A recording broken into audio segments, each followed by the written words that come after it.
I started doing this trip in 2008. That was the first group that I led. And we had a wonderful experience. Students got a lot out of it.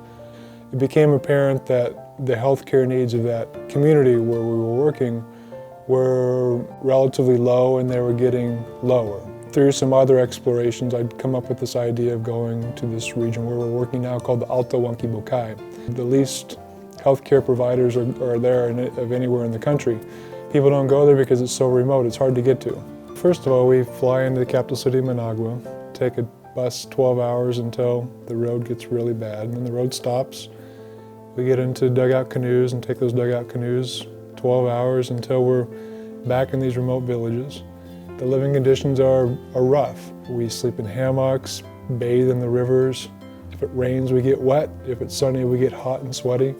But we have enough food to eat. We have lots of people taking care of us, plenty of water to drink, good water. It's doable but challenging. The main focus of our clinics are family medicine, where people are coming in for a lot of common complaints like a physician might be dealing with here. Skin infections, respiratory problems, cuts, things in their ears, heart problems.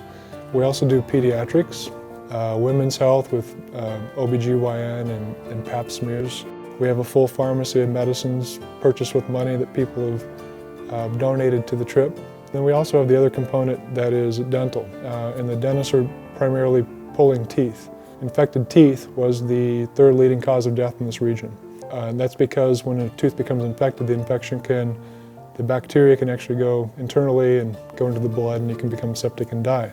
Pulling out a tooth and stopping the infection can actually be life-saving. So the students are attracted to this sort of work because they like the idea of working alongside physicians. They do what we would call shadowing. The students rotate every day with different providers, so they have an experience in each of the areas of healthcare that we do. The providers are generally extremely good at involving the students in the process of doing the healthcare. It's all about helping students figure out where is the right place for them.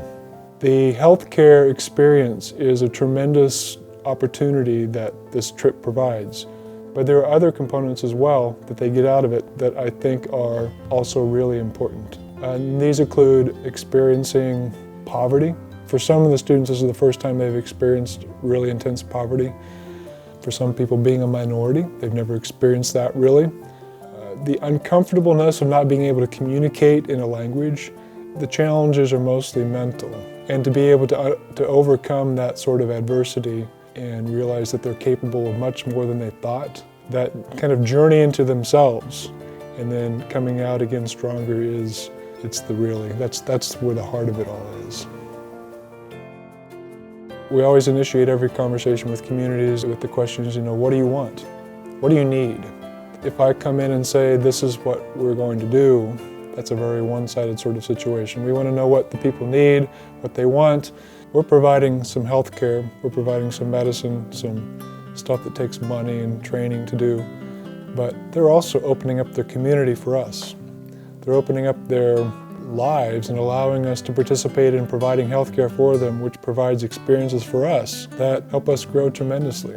The people in these villages are, in general, very poor, lacking in resources, and they don't want to be like that. They want to have more resources, they want to have jobs, and they want to have education. At the same time, they have a tremendous sense of who they are, of self, of understanding their identity.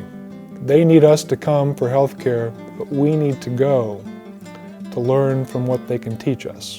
The future really involves having more and more better relationship with the Nicaraguans, incorporating them more and more in our work. And every year this group has been getting bigger as we're working together in this process of providing health care. Albert Schweitzer said at one point something like this. He said something like, I don't know where you're going to go or what you're going to do, who you're going to be, but one thing that I know for sure is that those of you that will be happy are those who have learned to serve. And I think that the medical practicum helps people begin that or continue their path of service.